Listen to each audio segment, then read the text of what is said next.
Welcome to this Step 2 clinical knowledge review on central nervous system infections and test-taking strategies. This video is designed to help you recognize common question patterns for meningitis, encephalitis, brain abscess, and lumbar puncture interpretation. The goal is not to reteach all the material, but to help you recognize the patterns that board examiners love to test. Make sure you have reviewed your first aid, question bank, and pathoma chapters on neuroinfections before watching. Let us jump in.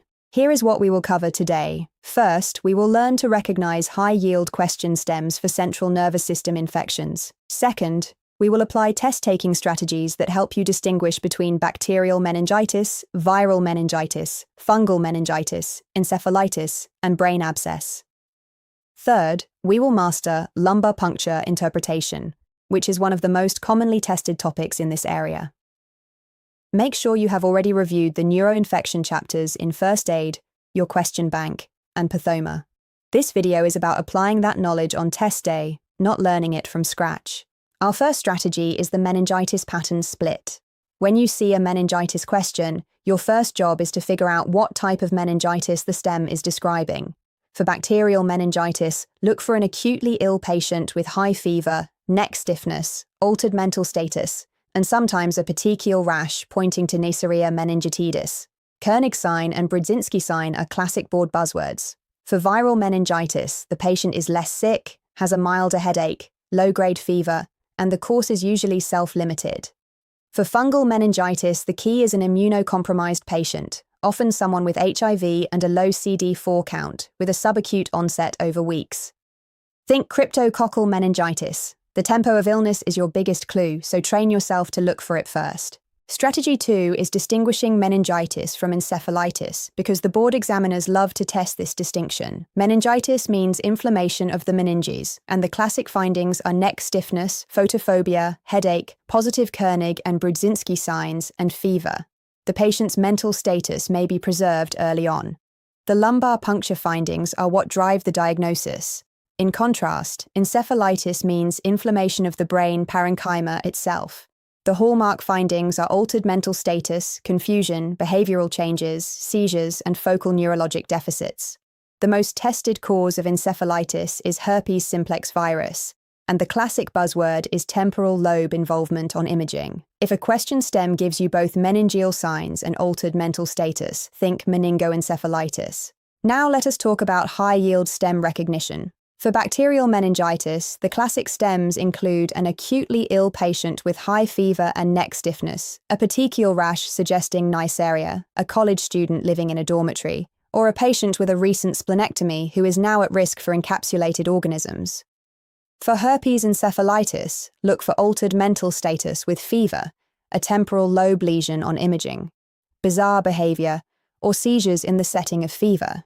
For brain abscess, the classic stem involves a ring-enhancing lesion on imaging, a history of recent sinusitis or otitis media that has spread, a patient with endocarditis seeding the brain, or an immunocompromised patient with multiple lesions. Train yourself to spot these patterns instantly. Here is our first practice question. Read the stem carefully. We have a 19-year-old college student, which immediately should make you think about Neisseria meningitidis. He has severe headache, high fever, neck stiffness developing over several hours, confusion, photophobia, and a petechial rash. This is a classic presentation of bacterial meningitis with the petechial rash pointing specifically to meningococcal disease. Take a moment to think about what the most appropriate next step would be before we go to the answer walkthrough. Let us walk through this answer. Step 1. Spot the pattern. We have a college student with acute onset fever, neck stiffness, confusion, and a petechial rash. This combination points directly to bacterial meningitis caused by Neisseria meningitidis. Step 2. Know when to act fast.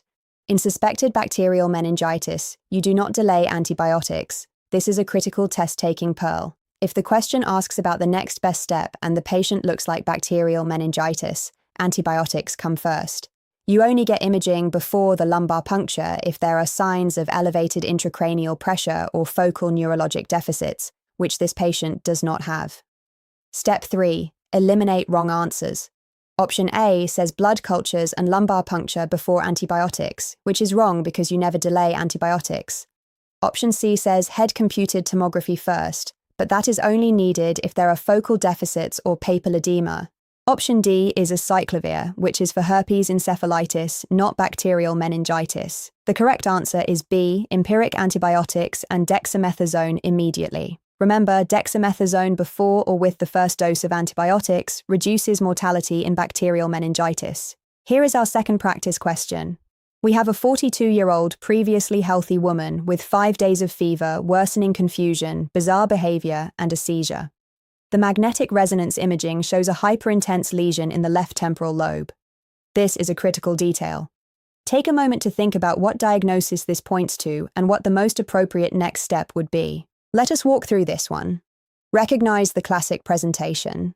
Fever, confusion, behavioral changes, seizures, and temporal lobe involvement on imaging is the textbook presentation of herpes simplex encephalitis. This is the most commonly tested cause of sporadic encephalitis on board exams. Now, why does acyclovir win? Herpes encephalitis has a very high mortality rate without treatment. You must start intravenous acyclovir immediately, even before confirmatory testing like cerebrospinal fluid polymerase chain reaction comes back. Option B, brain biopsy, is too invasive and delays treatment. Option C, empiric antibiotics, would treat bacterial meningitis but not viral encephalitis. Option D, electroencephalogram, may show periodic lateralized epileptiform discharges but does not change your immediate management. The correct answer is A, intravenous acyclovir. Remember this rule. When herpes encephalitis is suspected, treat first and confirm later. This is one of the highest yield slides in this video. Lumbar puncture interpretation is tested heavily on the boards. For bacterial meningitis, you will see high opening pressure, elevated white blood cells with neutrophil predominance, high protein, and low glucose. The key memory trick is that bacteria eat glucose, so if you see low glucose with neutrophils, think bacterial meningitis every time. For viral meningitis, you will see lymphocyte predominance, normal glucose, and mildly elevated protein.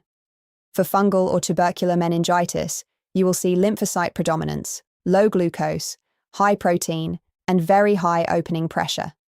For cryptococcal meningitis specifically, always look for a positive India ink stain or cryptococcal antigen in an immunocompromised patient.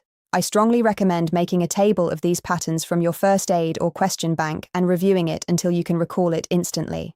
Here is our third practice question. We have a 55-year-old man with chronic sinusitis, which is a major risk factor for brain abscess from direct extension. He has 2 weeks of worsening headache, low-grade fever, and new left-sided weakness indicating a focal neurologic deficit.